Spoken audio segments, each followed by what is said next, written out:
Minister Suhail Mazrouei, great to have you with us today. Sir, I want to get a sense from you. The OPEC Plus grouping had agreed quite a regimented, phased-in strategy, which is essentially on pause. The Saudis have a unilateral cut. I want your best vision for this phased approach beyond the end of Q1, sir.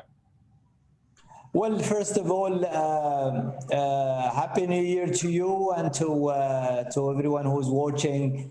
It has been an extraordinary year to 2020, as you know, and no matter how much you plan, you always have to have that flexibility of adjusting the plans. That's why we agreed in the first quarter to meet on a monthly basis, which is not the norm. Usually, as you know, as a group, we meet in a quarterly and sometimes every 6 months. But due to the fact that the fundamentals are changing all the time and we're dealing with a pandemic that we never have seen before, I think we're in the recovery year, which is 2021. We need to be, as we are optimistic, we need to be also cautious. So I think the decision for the first quarter was to meet on a monthly basis. Mm-hmm. We decided to go with the phased approach. Then we adjusted that in the recent meeting in January, where we decided to freeze the growth or reducing the agreed volumes and freezing it, not to introduce the 500,000 in February and the 500,000 in March. We decided to do that because of what we have seen in terms of the second or the new wave of the pandemic. And we will be, I think, the forecast for beyond the first quarter will be also to wait and see. So definitely we are meeting in March to decide. And at that meeting, we will be deciding on how are we going to take it in the next 3 months beyond March. So just in terms of confidence, because that's what the market's trying to work out. At the moment, they're doing the math. They've got the possibility of Saudi supply coming back in April and the OPEC Plus overall supply coming back. Are you confident, Minister, that the market could bear up to 1.5 million extra barrels by the end of the first quarter, beginning of April? Well, it depends, Manus, on the vaccine, for example, rollout. There are now plans in many countries to go and vaccinate a good percentage of the people by the first quarter. And if that happens and we see a demand recovery, then I think the market can absorb it. We are not only looking at the supply and demand balance, we are also working on the inventories, the extra inventories buildup that we have seen during 2001.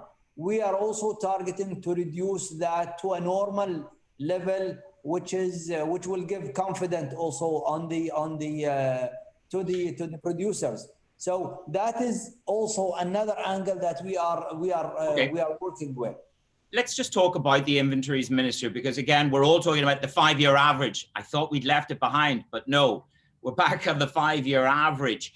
To get the inventories down, Minister, what is your strategy? Is it less exports to the USA and the OECD? Well, every country has its own markets, as you know, Manus, and we are not. Our role as a group now, a bigger group of producers, is to balance the market and ensure that the market is balanced and incentivizing the investors to continue investing. We don't want to lose investors during this extraordinary year and the recovery year, because those volumes will be required. We all know in a year, 2 years, or at the end of this year, hopefully, we will be back, or even in 2022, we will be back to where we were in 2019 in terms of demand.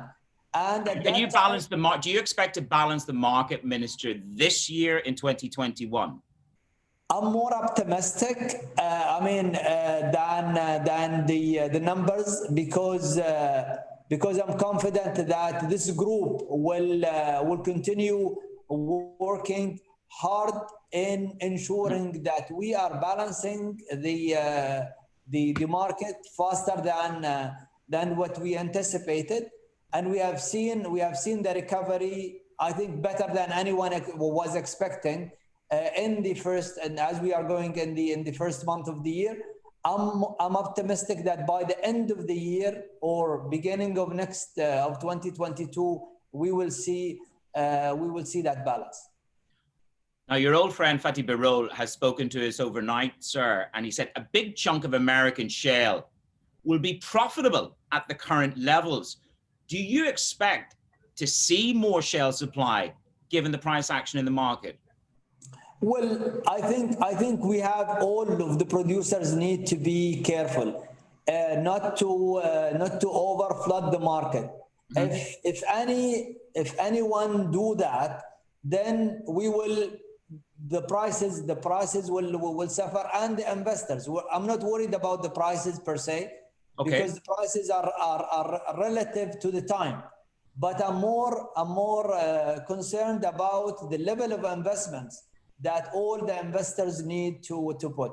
I think when it comes to the shale oil, there has been challenge. They have been facing a very challenging year during 2020.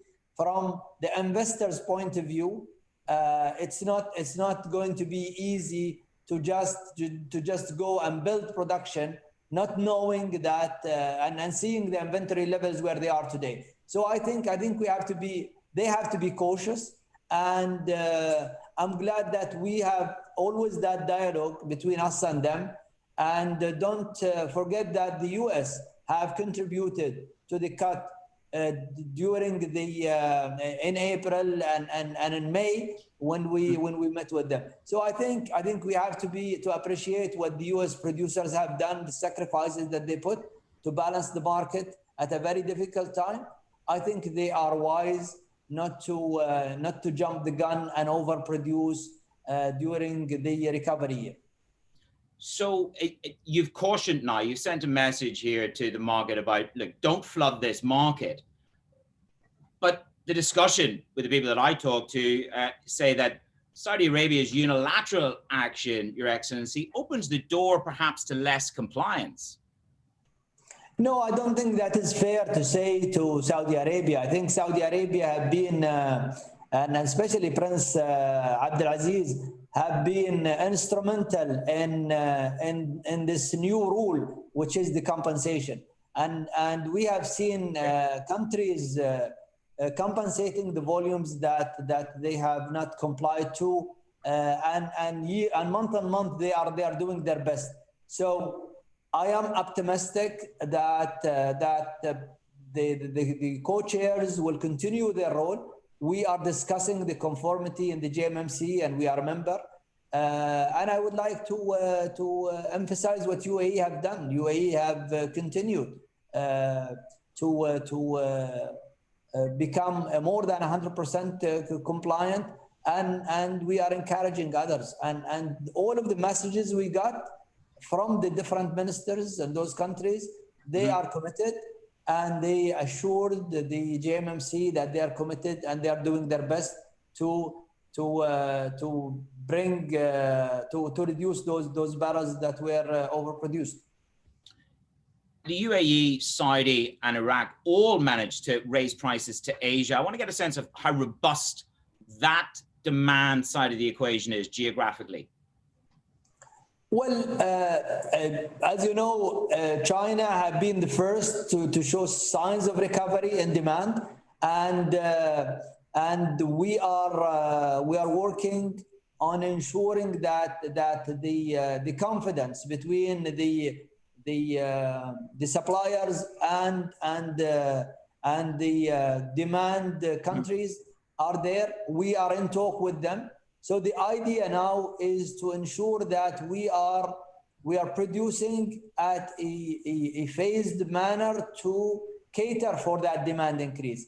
And it's not easy to predict after what we have seen in 2020. So building that into the account and looking at the fact that for example, Chinese major oil companies are now investors. So they sit with us, they are producing here in Abu Dhabi, and they are part of the producers club in that sense.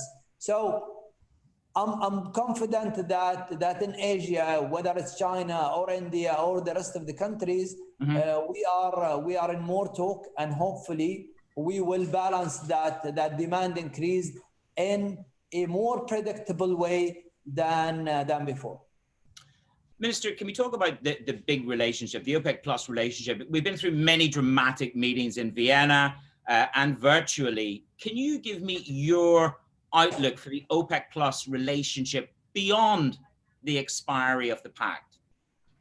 Well, first of all, this relationship, I've been saying for years that my view on this relationship, it's to stay. This is not a permanent. This is not a temporary relationship. This is hopefully a permanent relationship.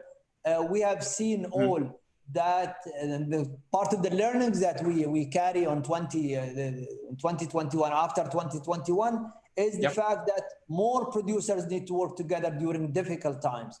The level of confidence that we build among ourselves, working together now for years, is more assuring that we will continue working in the future. We've got 11 more meetings to go, Minister, we understand is what's on the slate. I just want to get a sense of cohesion as we jump into 2021, because there's a three-way split, isn't there? There's those who stood pat, there's Saudi that cut, and there's token rises for Russia and Kazakhstan. Is the cohesion robust within the OPEC Plus alliance? I think it is. We all agreed that due to the winter months in Kazakhstan and in Russia, it has been difficult, and they have demonstrated that it's very difficult for them to not to increase the production to cater for that demand increase locally, and that led that all of us agreed to give them a slack for those 2 months, and I think the Saudi Arabia with their generosity have put enough volumes to compensate for that. So if you look at the deal, if they were in versus the deal we have now in terms of cutting production, we're significantly above the level of the cut that both Kazakhstan and Russia have to put in. So I think the trust among us, the cohesiveness of the decision making have been there, and we have done it all convinced rather than pushed. So we talked about balancing the market. I want to get a sense from you in terms of when can we expect OPEC to recover perhaps the market share that it gave up last year? Well, now the focus is on the balancing of the market. We're not looking at it from a market share point of view. We are the lowest cost producers as OPEC countries and many of the OPEC Plus as well. So we know that for a fact that when situations are normal, we can easily get to the market share that is normal for this group. I'm not worried, to tell you the truth, Manus, about the market share now. We are at an environment where we either balance the market, incentivize investors to continue investing, and assure ourselves 2 years, 3 years from now, we have enough hydrocarbon and enough supply, or we don't do it. If every country is looking at its market share, then we will not balance the market. And UAE is an example. We have an installed capacity of more than 4.2 million barrels, but look at us working with the group and cutting significantly from that volume. Minister, let's square away one of the biggest issues. You're about to launch your Murban contract, the futures exchange. A lot has been written. To make a success of that over the next number of years, to allow it to come to fruition, Minister, do you think about a world of where the UAE might need more flexibility, perhaps outside the OPEC relationship, to make that a success? Well, first of all, Manus, we look every country in this deal. They look at their benefits, and I think we are convinced that our benefits is with the group. So we are committed. We are an active member of the group. The future, of course, will carry on surprises, as you know, in this field. I'm confident that these investments that we put and the type of oil and the efficiency improvement that ADNOC have done will enable us to compete and will enable us to put those volumes, because there will be needed. So you remain squarely inside the family. Yes, I think even the whole group, not only UAE, will be able to tap into the market and put those volumes, because at the end of the day, it's the cost of production that you need to work on, and it's the demand and the demand recovery beyond, once we are off this pandemic, is way above what we are producing today. Minister Suhail Al-Mazrouei, we wish you well with the Gulf Intelligence Forum. Enjoy, sir. We thank you for your time, Your Excellency. Thank you very much, and I'm very glad to participate to the as part of the Global UAE Energy Forum 2021. And thank you very much for the coverage.